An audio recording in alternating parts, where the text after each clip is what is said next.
balik lagi ke podcast OSIS SMA Taruna Bakti.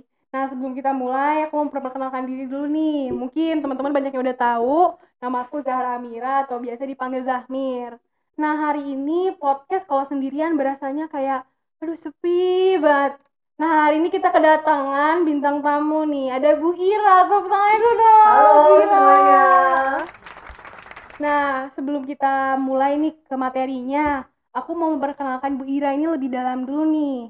Nah, Bu Ira ini lahir di Bandung tanggal 5 Mei, Betul.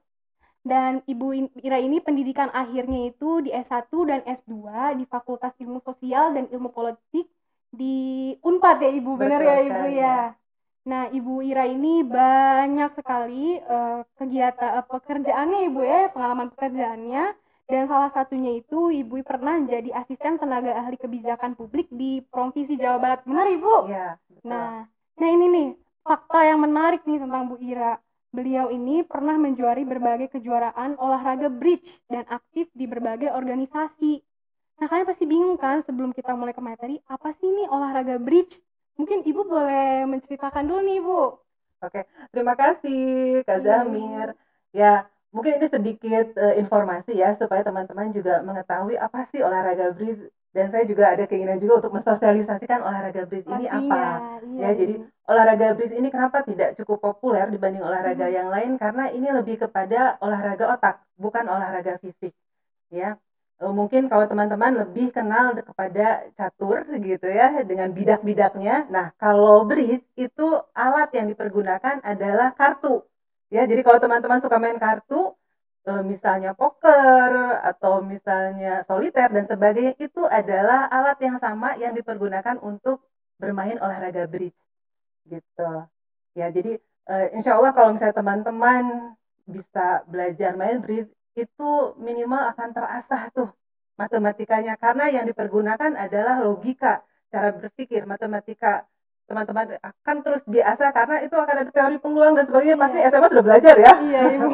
Jadi kalau menurut saya itu mengasihkan ya, jadi, teman-teman tidak akan boring meskipun olahraga bridge itu dimulai dari pagi sampai malam biasanya kami Wah. itu, dan berhari-hari. Jadi ketahanan itu bukan hanya ketahanan fisik sebenarnya, meskipun kami tidak olahraga fisik ya, Iya, tapi Ibu. karena duduk dan berpikir itu adalah suatu, olah rasa, olah otak, dan juga olah fisik yang cukup Iya. lumayan juga harus dipertahankan staminanya, begitu. Nah, nah tuh kan dari cerita Ibu nih untuk teman-teman yang mungkin pengen jadi atlet tapi aduh kayaknya kalau dari fisik aku kurang nih. Bisa ya Bu ya Oh, ikutan tentu bridge ya saja Ibu ya. ya, Dapat sangat. mengolah otak, mengolah perasaan. Nah, kalian boleh nih teman-teman buat yang mau ikutan boleh searching-searching juga nih.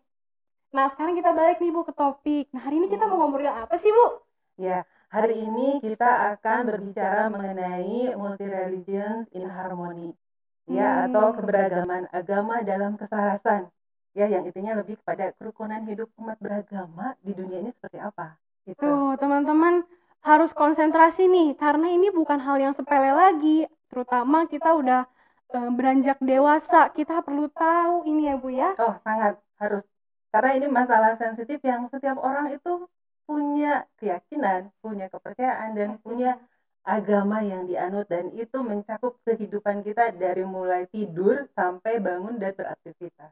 Nah, ayo teman-teman, ayo kita harus semangat, kita harus dengerin nih materi dari Ibu. Mungkin boleh mulai nih Ibu materinya. Oke, sip. Bismillahirrahmanirrahim. Assalamualaikum warahmatullahi wabarakatuh. Waalaikumsalam Ya, warahmatullahi wabarakatuh. ya, terima kasih teman-teman OSIS SMA Taruna Bakti yang sudah memberikan kesempatan kepada saya ya untuk hadir di sini dalam kegiatan podcastnya Iya gitu ya, dong yang Bu. katanya kedua kalinya. Iya, Mudah-mudahan ini menjadi kegiatan yang bisa bergulir terus-menerus ya. Jadi supaya teman-teman amin. juga bisa memahami banyak hal, konsep-konsep, dan juga tema-tema yang lebih luas dalam memahami semua permasalahan dalam kehidupan Tentunya. bermasyarakat. Ya, kita bisa tampilkan mungkin ya. Boleh nih eh Bu. Slide-nya boleh ya. ya, ya, jadi apa sih agama itu? Gitu ya. Kita akan fokus langsung ke agama karena fokusnya dalam pembicaraan kita adalah mengenai agama. Agama kalau merujuk dalam Kamus Besar Bahasa Indonesia ya, ini paling mudah, kita tidak akan bicara soal teori-teori ya, karena Ya. dalam filsafat, dalam culture itu pengertian agama tentu berbeda-beda Ya, teman-teman sudah bisa lihat di situ ya bahwa agama adalah ajaran yang berisi sistem ya yang mengatur tata keimanan atau kepercayaan dan peribadatan kepada Tuhan Yang Maha Esa serta tata kaidah ya dan berhubungan dengan pergaulan manusia dengan manusia dan juga lingkungannya. Jadi agama ini mencakup semua aspek kehidupan manusia. Ya, manusia sebagai makhluk sosial, makhluk individual, dan juga makhluk yang berhubungan dengan alam sekitarnya. Gitu. Baik. Tuh teman-teman yang biasanya kalian tahu kan agama itu apa, tapi kalian belum tahu nih definisinya apa. Tadi kalian udah menangkap kan. Nah sekarang di Indonesia ini banyak sekali ibu ya agama dan keyakinan dari masing-masing Betul. orangnya. Ya. Jadi kenapa agama ini harus kita bahas ya, Kak Zara? Karena memang agama ini bukan hanya di Indonesia aja, tapi di seluruh bagian belahan dunia itu juga memiliki agamanya masing-masing. Ya kalau kita misalnya kita harus bicara soal global gitu ya dunia, karena saya pikir teman-teman itu generasi Z gitu ya yang kehidupan itu bukan hanya kehidupan soal negara sendiri di Indonesia, tapi juga kehidupan secara global seluruh dunia. Apa yang teman-teman lakukan hari ini, saat ini itu pihak luar di bagian belahan dunia manapun juga bisa tahu dengan akses internet dan sebagainya. Ya, jadi kita akan melihat dulu bagaimana sih eh, agama yang ada di dunia. Ya, kita bisa melihat di layar ya bahwa di dunia itu ada beberapa agama yang diakui. Ya, bukan artinya diresmikan ya, beda diakui dan diresmikan. Kalau diresmikan itu lebih kepada legalitas dari suatu negara ya. Tapi kalau misalnya diakui, orang menganggap bahwa itu adalah agama yang dianut oleh seluruh masyarakat dunia.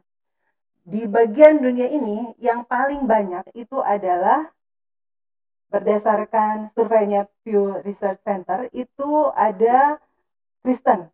Nah, Kristen di sini tidak dibedakan mana Katolik, mana Protestan, tapi kalau dalam skala global itu sama ya. Jadi digabungkan antara Kristen Katolik dan Kristen Protestan itu jumlahnya 31% dari populasi penduduk dunia ya yang 77 miliar ya. Ini berdasarkan ya survei dunia tahun 2020. Jadi masih update lah ya. Sekarang kan bulan Maret Iya, Ibu. 2021 ya.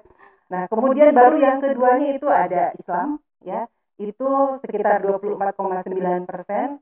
Jadi terbesar adalah Kristen dan kemudian di bawahnya ada beberapa agama termasuk di dalamnya Hindu, Buddha, agama-agama rakyat gitu ya. Kayak kalau di Indonesia itu ada Kejawen gitu ya. Iya. Kemudian juga ada agama Yahudi.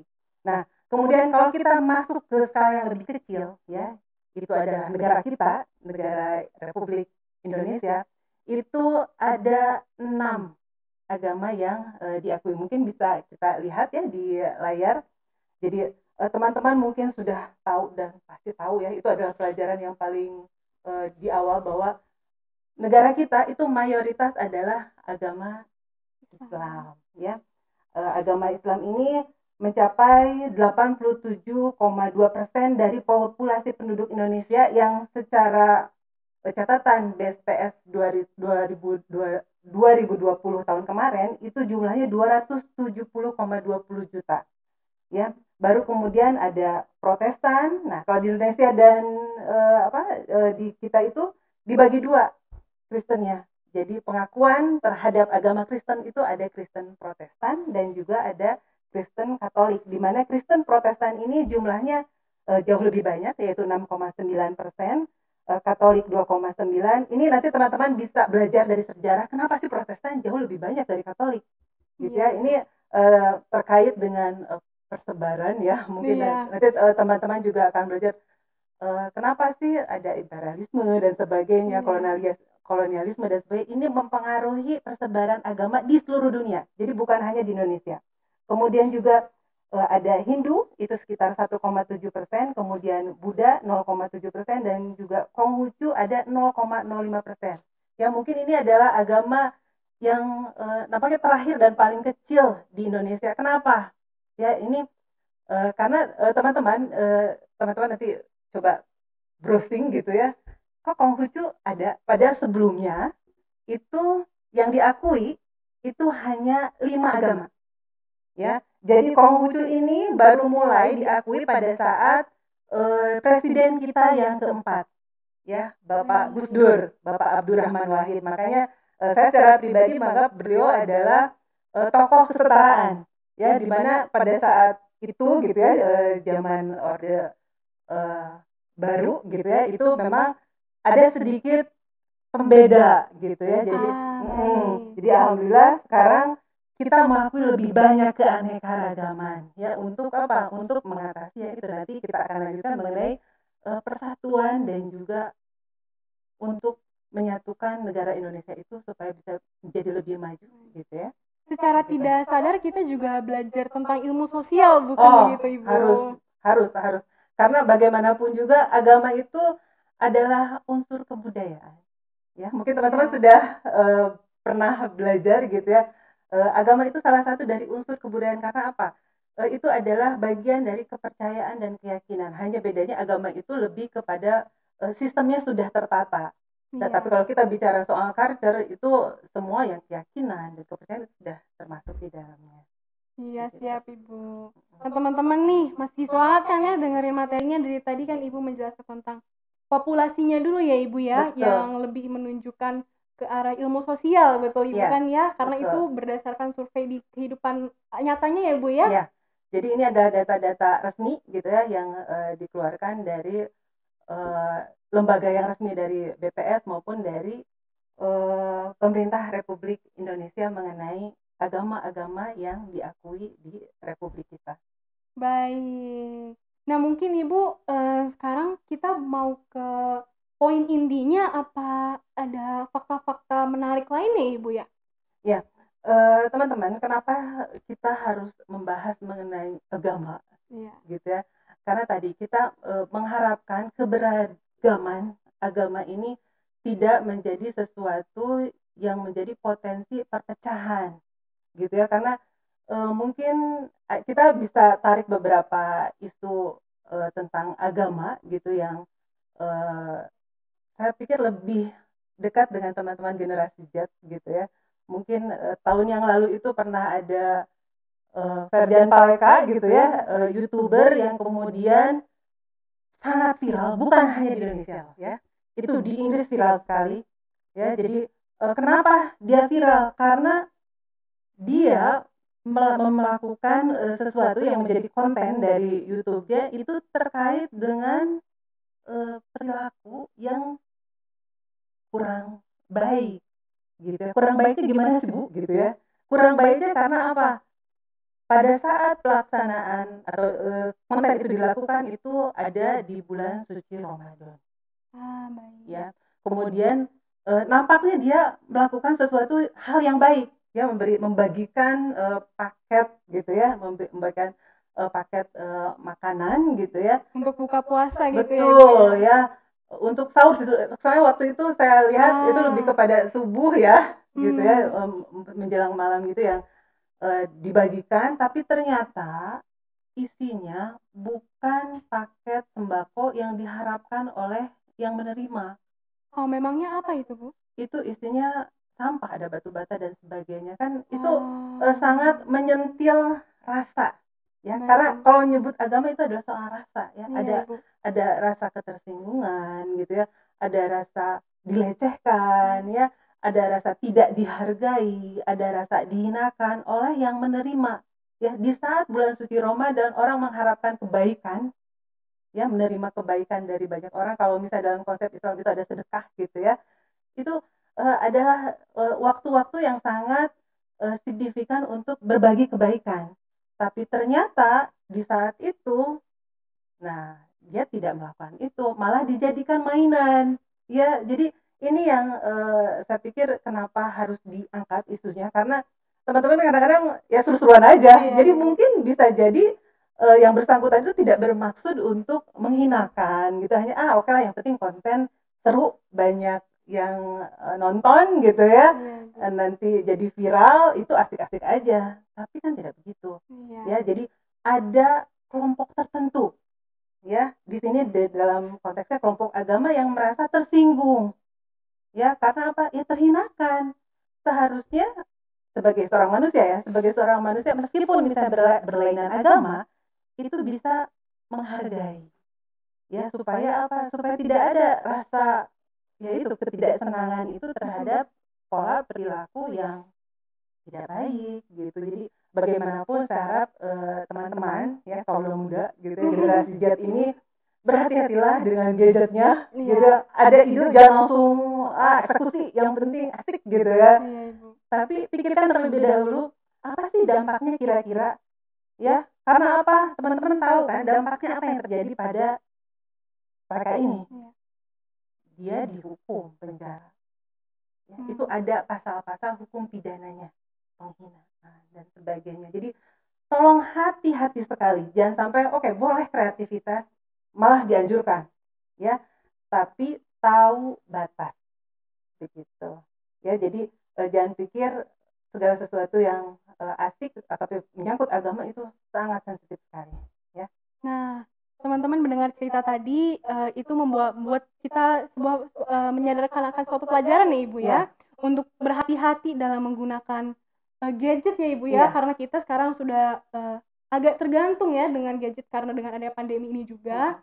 Dan kalian juga harus bisalah memilah-milih mana yang harus dijadikan konten, mana yang tidak, terutama mengaitkan dengan agama seseorang, karena itu merupakan keyakinannya yang sedikitnya atau malah menjadi suatu hal yang sangat sensitif ya Ibu ya.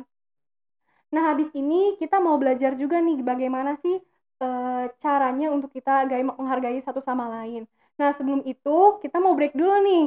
Nah kita ada penampilan dari salah satu siswa SMA Taruna Bakti yaitu Aspasya. Ayo tepuk tangannya.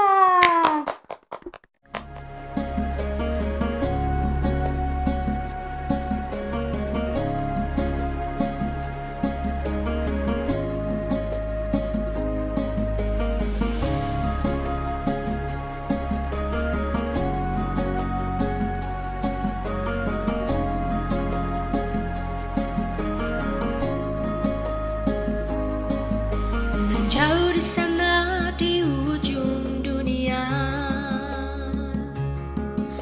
aku datang membawa harapan bersama kawanku, umat hamba Tuhan, bersatu untuk kelestarian alam. Bumi kita ini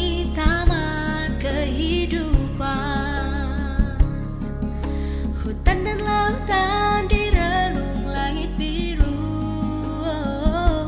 Mari kita bersama jaga kerusakan, bersatulah wahai bangsa sedunia. Bersatu, bersatulah kawan, bersatu dunia untuk bumi kita. Lakukan, mari kita lakukan, bergandengan tangan untuk menjaganya. Tengadahkan tangan memohon pada Tuhan, selamatkanlah anak cucu semua.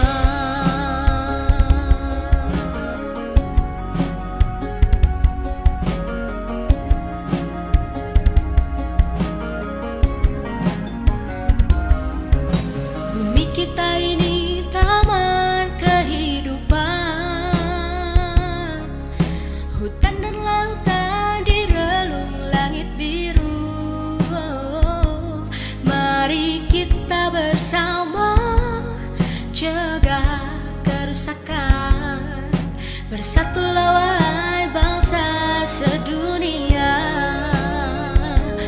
Bersatu, bersatulah kawan, bersatu dunia untuk bumi kita. Lakukan, mari kita lakukan,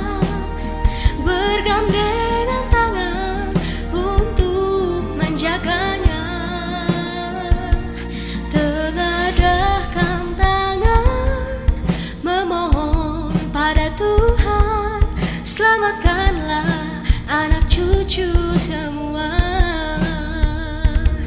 tengadahkan tangan memohon pada Tuhan.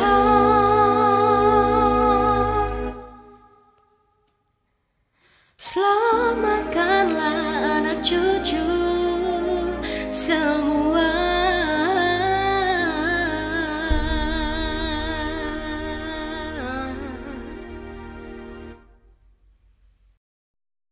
Halo, balik lagi nih. Setelah tadi kita mendengar penampilan dari Aspasya, keren banget gak sih? Aku aja sampai merinding dengerinnya.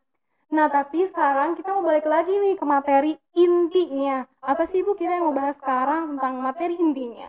Ya, kita akan membahas mengenai fungsi dari agama, Oke. ya, Oke, perannya, Bu. gitu ya, karena ini sangat penting perannya dalam kehidupan masyarakat kita yang majemuk ini. Baik. Ya boleh dengar ya teman-teman ya, karena ini bagian yang paling pentingnya, yang nantinya kan kalian harus ngerjain tugas kan buat ngerangkum ini. Nah sekarang kalian harus dengerin dengan benar matang-matang, karena pembahasan ini sangat penting untuk ilmu kalian ya.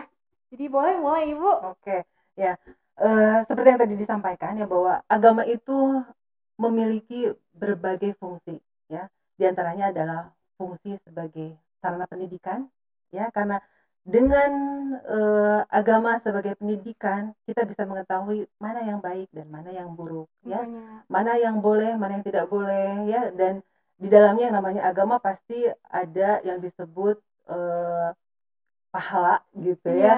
Kemudian juga ada dosa dan sebagainya, dan ini menjadi satu batasan ya bagi manusia untuk berbuat, ya, dengan adanya aturan-aturan yang ada di dalam agama dan kemudian diturunkan. Nah, ini proses pendidikannya itu adalah karena turun temurun. Jadi tanpa disadari, mungkinnya tanpa teman-teman harus belajar textbook dan sebagainya, di rumah dari sejak lahir itu sudah diajarkan tuh tentang agama masing-masing, ya, bagaimana tidur itu harus berdoa, bangun itu harus berdoa, setelah bangun itu apa yang dilakukan, semua aktivitas itu ada aturannya.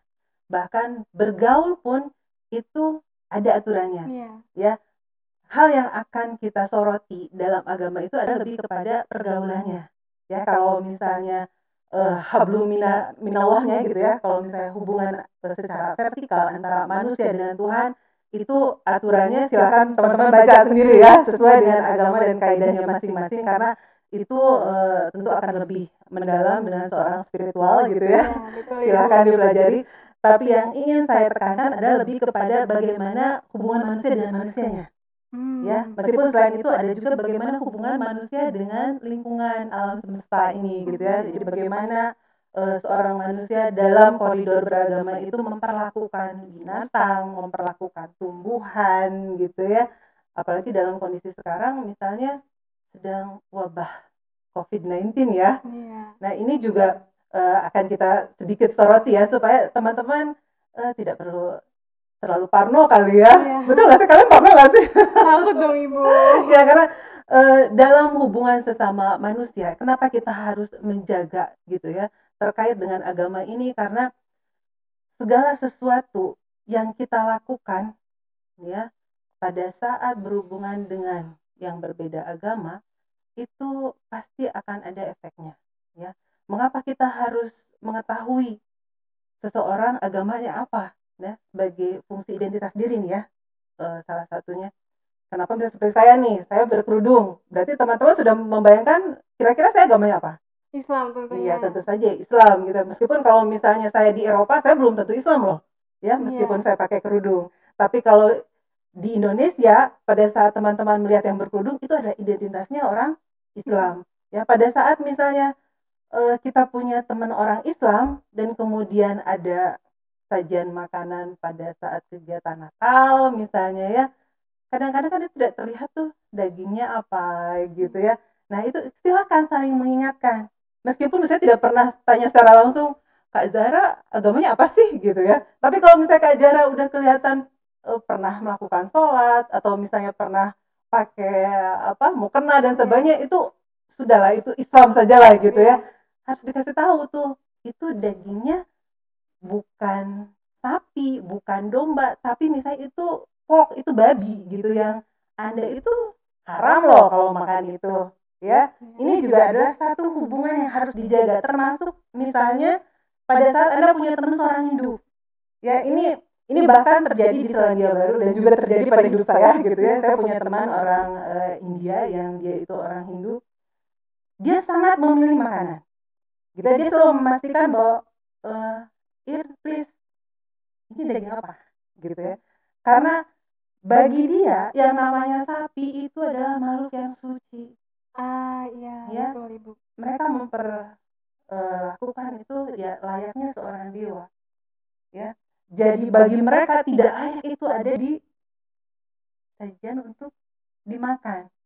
Ya, jadi bahkan yang kalau kasusnya Selandia Baru itu dituntut secara hukum gitu ya si penjual makanannya, karena dia naruh di situ labelnya domba gitu ya. Ini bahaya sekali, karena apa? Urusan agama bukan urusan yang sepele. Pada saat orang yang bersangkutan makan, itu ada aturan untuk pemurnian jiwa.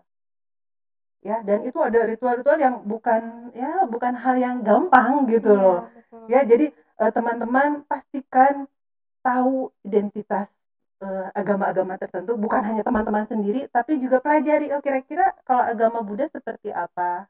Ya, kalau Kristen dan Katolik juga itu ada yang berlainan juga, ya. Jadi silakan saling memahami satu sama lain. Dengan saling memahami, kita bisa saling menjaga. Ya, kerukunan itu terjadi ya kalau kita misalnya sudah mengetahui dan memahami. Jadi kebutuhannya apa gitu. Kalau misalnya kayak saya ke Manado, itu mereka memastikan bahwa semua makanan dan minuman itu dipakai tempatnya itu tidak terkena sesuatu yang saya anggap haram. Baik. Gitu. Nah, itu adalah salah satu yang kita cara untuk menjaga kerukunan. Jangan sampai nanti kok tega banget sih gitu. Ada kan perasaan-perasaan itu kan, saya Muslim, kenapa saya disajikannya makanan yang haram bagi saya gitu ya. Nah, termasuk juga misalnya orang Kristen tuh ya. Teman-teman Kristen kan kalau Natal itu ada wine, ada apa gitu ya. Ya, kita juga cukup tahu diri. Kalau sudah tahu itu berwarna dan nampaknya itu adalah bagian dari perayaan mereka, ya tahu diri lah, gak usah nanya, gak usah diminum gitu ya. Jadi jangan meminta toleransi. Ya, ini hal yang penting nih dalam menjaga kerukunan berumat beragama itu adalah toleransi. Jadi toleransi itu bukan hanya diminta dan meminta, tapi juga kita harus saling, ya. Tidak bisa kita, ya saya kan Muslim, saya berpuasa misalnya, ya lu jangan makan dong. Ya nggak bisa. Umat Kristen juga kan punya jadwal makan gitu. Tidak bisa kita menyuruh semua toko makanan harus tutup. Ya. Ini juga kita dalam rangka toleransi, silahkan buka saja, tapi mungkin ditutup di jendelanya aja ya, karena ada orang-orang yang mungkin Muslim sendiri juga ada yang makan, karena kami perempuan juga kan ada masa-masa yang pada saat orang berpuasa tidak puasa juga gitu. Jadi nah itu hal yang nanti teman-teman bisa saling pelajari. Jangan sampai, karena sebagian teman-teman saya juga kan tidak paham ya, lah kok lu bulan puasa kagak puasa. Ya gue cewek, ada masa yang tidak puasa. Makanya penting sekali untuk mengetahui, karena dengan tahu kita bisa memahami dan juga bisa tahu cara memperlakukan orang-orang yang berbeda agama dengan kita. Gitu. Nah, sebenarnya tuh intinya berarti kan tentang toleransi ya Ibu ya. Betul. Nah, kayak tadi kata Ibu, kalau misalnya itu kalian harus at least minimal tahu tentang suatu agama. Terlebih lagi misalnya teman terdekat kalian atau orang-orang terdekat kalian memiliki kepercayaan yang berbeda dengan kalian, kalian juga harus bisa menempatkan diri untuk bertoleransi dengannya. Dan bila Anda bertoleransi, insya Allah orang yang Anda toleransikan juga akan menoleransi kepada kalian. Jadi toleransi ini bukan hanya minta ya Ibu ya, tapi kitanya juga harus memberikan, memberikan ya Ibu ya. Harus saling.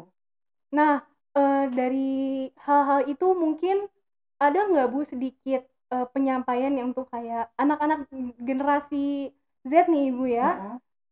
Ada nggak Ibu sedikit wejangan nih Ibu tentang toleransi, terutama dalam umat beragama ya Ibu ya? Apalagi kan kalau misalnya teman dalam lingkungan sekolah pasti nggak mungkin memiliki kepercayaan yang sama gitu ya Ibu ya. Mungkin boleh Ibu?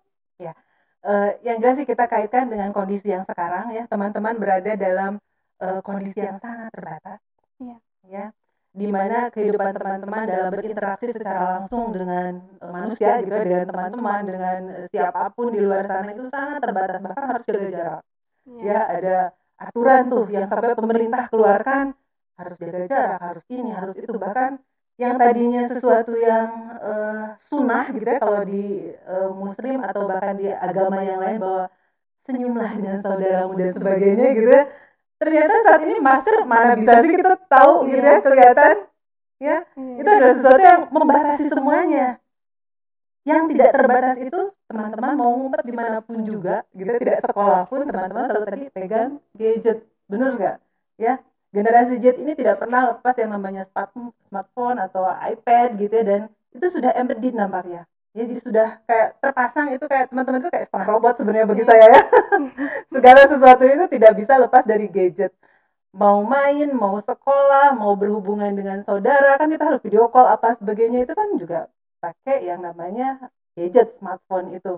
Nah, teman-teman pandai-pandailah dalam mempergunakan gadget ini, jadikan sebagai cara untuk berhubungan yang baik gitu ya, mempergunakan media sosial terutama gitu ya, yang tadi saya sampaikan, hati-hati gitu ya dalam menyampaikan sesuatu, atau bahkan yang cuman like dan dislike itu ya, Iya. apa yang kayak gini-gini itu ya, Iya, itu juga bakal ngaruh banget Iya, tentunya. ya, bakalan memicu pertengkaran, pertikaian, perasaan tidak enak, dan yang terburuk misalnya itu ada teror dan sebagainya yang cukup menakutkan ya. Nah, jangan sampai nanti teman-teman terjebak oleh kebiasaan-kebiasaan yang asal aja gitu ya. Suka misalnya asik lah gini ya. Coba pikirkan terlebih dahulu sebelum Anda melakukan sesuatu, meskipun itu cuma like saja. Ya, terutama kalau dalam kondisi sekarang ya, ini terkait juga dengan hubungan kita dengan alam semesta kita ya. Saya harap sih sebenarnya tidak terlalu parno ya.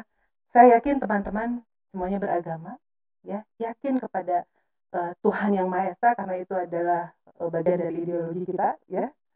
Jadi segala sesuatu percaya bahwa ini adalah takdir ya. Semua yang harus dijalani teman-teman, tidak boleh merasa kesal, aduh gue boring banget nih misalnya ya, udah sebel banget kayak disekap gitu ya, mau kemana-mana ditanyain, jangan terlalu malam, jangan berkerumun dan sebagainya gitu ya.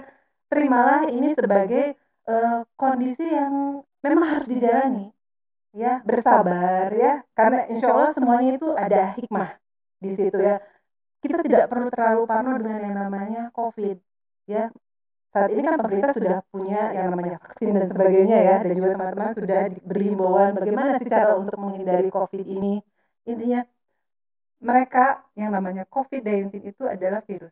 Betul ya? Kita harus pahami betul itu adalah virus, yang dimana virus juga ini adalah ciptaan Tuhan. Ya, jadi kembalikan itu kepada Tuhan. Kita harus ikhlas segala sesuatunya.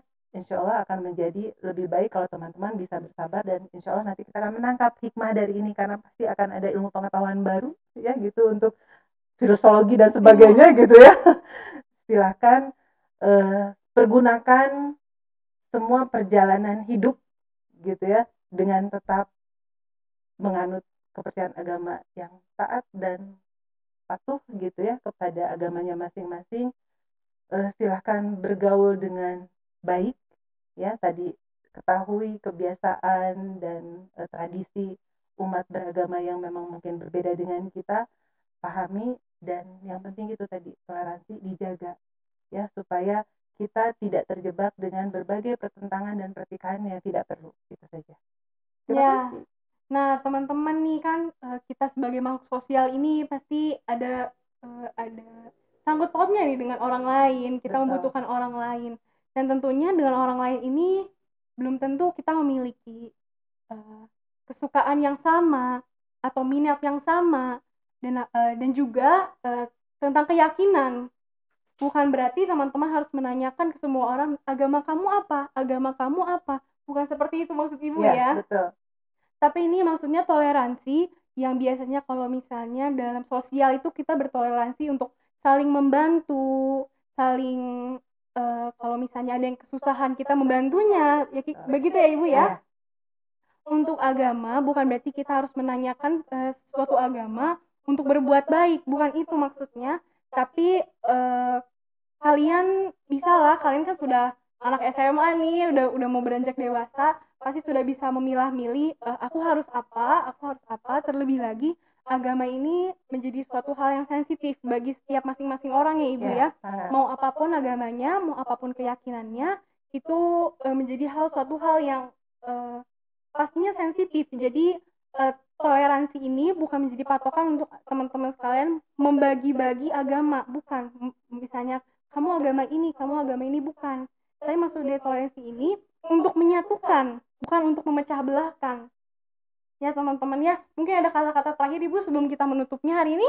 Ya, saya harap teman-teman selain tadi ya, kita ingat bahwa agama itu adalah sesuatu yang menyatukan kita semua ya dengan niat yang baik. Tapi juga kita tetap harus ingat juga tidak melebur. Jadi silakan membaur dengan agama manapun juga, tapi tidak melebur. Jadi jangan sampai kehilangan jati diri, karena ini yang agak ditakutkan sebenarnya ya.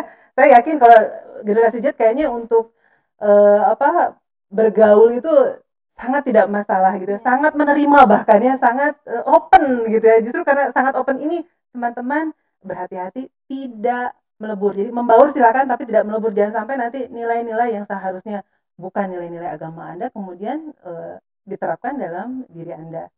Itu saja. Nah, sebelum menutup, mungkin pastinya dari pembicaraan kali ini kita mau memberikan untuk teman-teman sekalian untuk mengingat kata toleransi dan menerapkannya di kehidupan sehari-hari, bukan hanya materi saja yang kita sampaikan yang kalian dengar, tapi juga diterapkan di kehidupan masing-masing. Nah, mungkin untuk podcast kali ini mungkin cukup segitu kali ya Ibu ya. Oke. Nah, sampai berjumpa lagi di podcast OSIS SMA Taruna Bakti lain kalinya. Mungkin bisa nanti sama aku atau mungkin sama anak OSIS lainnya. Sampai ketemu lagi. Ya, Terima kasih. sampai ketemu. Terima kasih semuanya.